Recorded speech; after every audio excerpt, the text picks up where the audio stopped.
There's a level of serendipity that needs to happen. It's not just about, like, there is no best influencer.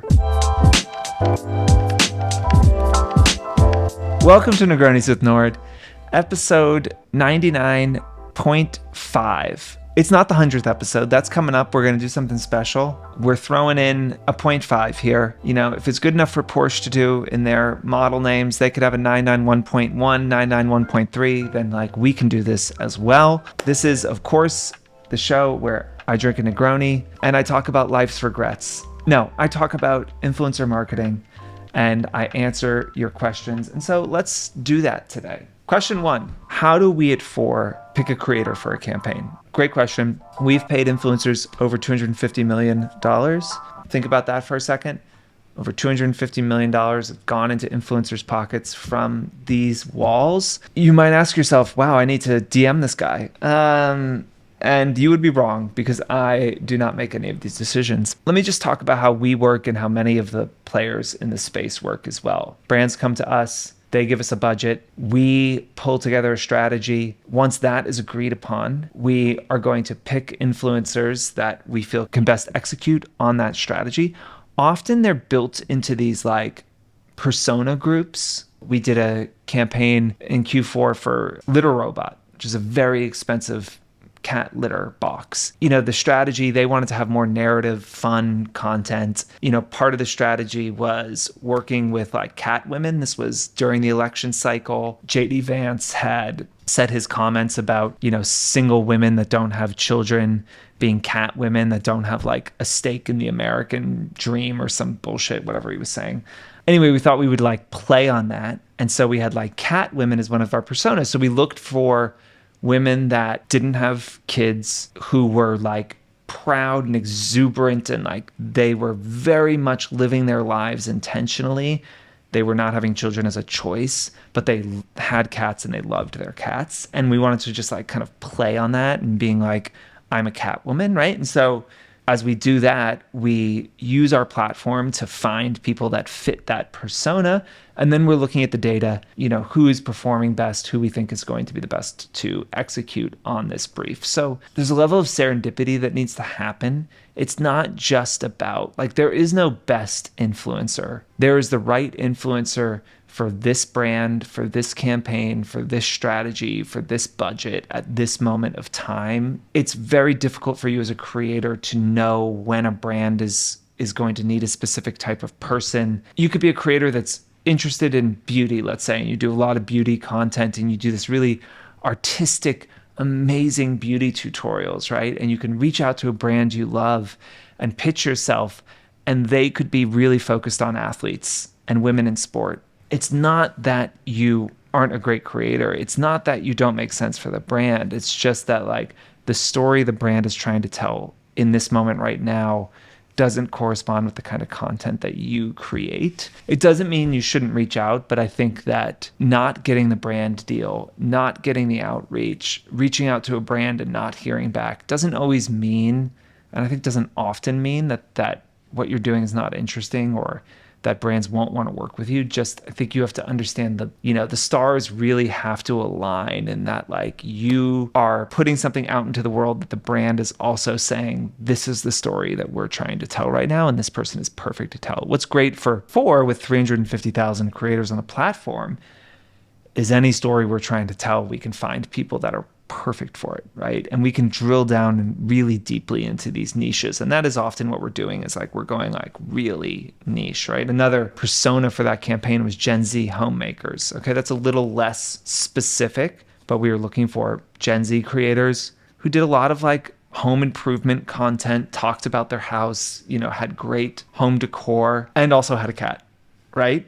Yeah, it can get quite niche. As always, for the brands that you want to work with, the absolute best thing that you can do is start working for them for free. And I know you're not going to get this advice from a lot of places who will say, know your worth, don't do shit for free. The best way to show a brand that you really want to work with, that you're passionate about them, is to talk about them, is to ideally be a customer, and to show that your audience likes that brand as well. You know, you just have to go above and beyond. And I think the best way to open a conversation with a brand is to say, hey, I posted this last week. My audience loved it. Here's a link to the post. Here's a couple of comments from my followers talking about how big of a fan they are, or the fact that they hadn't heard of the brand and they're going to check it out. Like, show them that you care. Show them that you're willing to go above and beyond, and show them the way you talk about the brand. I mean, for most brands, the first thing we do when we're looking for creators is we search for people already talking about the brand. I would say you increase your chances of getting on that campaign by 95%, probably, by just simply mentioning the brand. So you're saying not in every brand that approaches you, but in the ones that you want to work with, mention them often and be willing to be like, hey, we'll do an intro rate. Absolutely. Yeah. To get their foot in the door. Yeah. I mean, we just came back from Dick's varsity team. I remember reading one of the applications from the 4,500 people that applied for 50 spots. You know, she was like, it was on my vision board this year to work with Dick's Sporting Goods. I love Dick's, like I always have. You know, it was just a little thing. You know, then I saw her at the event. She brought that up. I had seen the application. That was a difference maker in accepting her on this campaign. Passion, showing that you care about the brand, right? And computers are not yet making the decision of who a brand works with. People are. If you are somebody that is in a position to give someone an opportunity, to be able to send that email to somebody who you know has mentioned the brand 10 times organically, like who you know, they're going to be on the other end of that email, opening it like, oh my God, oh my God, oh my God. That feels really good. And I think that like you can't downplay the fact that like people want to give opportunities to people that really want them, rather than the person who is saying yes because you tell them you'll give them $5,000. The human part of this doesn't go away just because we're doing business. So anyway, that's a very long answer for how we pick creators. I remember, I'll tell a story here. Back in the day in Tumblr, it was enormously impactful to get on what was called Spotlight. You know, before the Discover and For You pages, it was one post that would be up there for a couple of hours that went to all of Tumblr. My little brother and I, we had an anonymous Tumblr. It was all about a gnome, like a garden gnome, who had moved to New York. And he was very lonely and sad. And he was coming to New York and he was expecting this big life. And he was just like striking out a bit. And he was like feeling very isolated and alone. And so we would take these ridiculous photos. I'm sure Aaron will throw them up here. And then we would write these like long pieces about what the gnome was feeling. And we really wanted to get on the Discover page of Tumblr. Tumblr was a small company at the time, maybe 30 people worked there.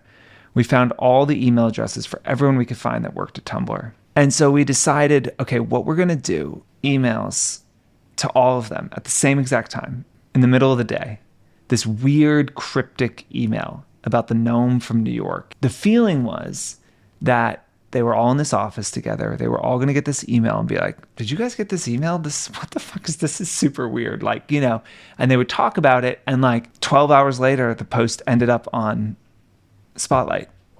You know, got a bunch of followers. We got like a piece in the Village Voice, the New York Post. There was like all this press about it. The Village Voice like did an interview in character, like interviewed the gnome in character, you know. Sometimes you just have to like take a fucking swing. We were talking a few episodes ago about Cringe Mountain, you know, and like that is like a kind of like thinking back now and us like having this fake character, and we emailed like 30 people that were like working at this company at the same time, and like, but it fucking worked. You don't realize like how much agency you have and what you can do. One of the great things about the world today is like you can literally email anyone. They will probably see it. They may not respond ever, probably won't. I could probably find Tom Cruise's email somehow, right? And I could send him an email, right? Or if you put enough of yourself into it and you put enough life and passion into it, it might just work, you know? I feel like I'm finally recovered from last week. I think we need a new name for it. It's like 4-day or something. We always do a black tie party, as you may know. I started as my birthday party many, many years ago. It has since transitioned into a company celebration of Fohr, of our clients, of the work we do. But ultimately, you know, we just try and get as many of our clients into one room as possible, raise a glass with them, break some bread, This year we decided, why not also throw a conference in the morning? I hate conferences. You know what? This isn't about why I don't like conferences, but I've thrown a few conferences and we always try and do things different. So this one was a micro conference, 3 hours, which my ADD rattled brain, that's like about as long as I can focus on anything. We did like 10 or 15-minute talks tops. We were just burning through. I mean, we must have had, what, 15? You had 10 talks. 10 talks in 3 hours. It was fantastic. We're going to throw it up on our YouTube. The last time we did a conference, many years ago, I emceed the entire thing. I was on stage for 7 hours, I think. I actually, at the end of it, I remember I was sitting down interviewing someone. My whole body was shutting down and I couldn't hold the microphone anymore. My arm was so tired. I had to prop my arm up like this as I was interviewing. And I was on stage and I was like, I am absolutely going to pass out. And I remember we had like a whole cocktail party after, and I immediately left stage, didn't speak to a single client or influencer, went into a back room and laid on a couch and like fell asleep for 45 minutes. And by the time I came back out, everyone was gone. I only talked for 15 minutes this time. The team did an amazing job. You should absolutely check it out when we throw it up online. You know, you're ever interested in going to any events at the Fohr office or at the event space we use upstairs, drop us a note, comment on this. We'll make sure you get added to the list. Okay, that is it for episode 99.5. Get excited. Next week, we're doing the big 100, and we are going to do something special. We're going to make it feel special. Like, subscribe, follow, ask us questions. We'll see you next week. Cheers.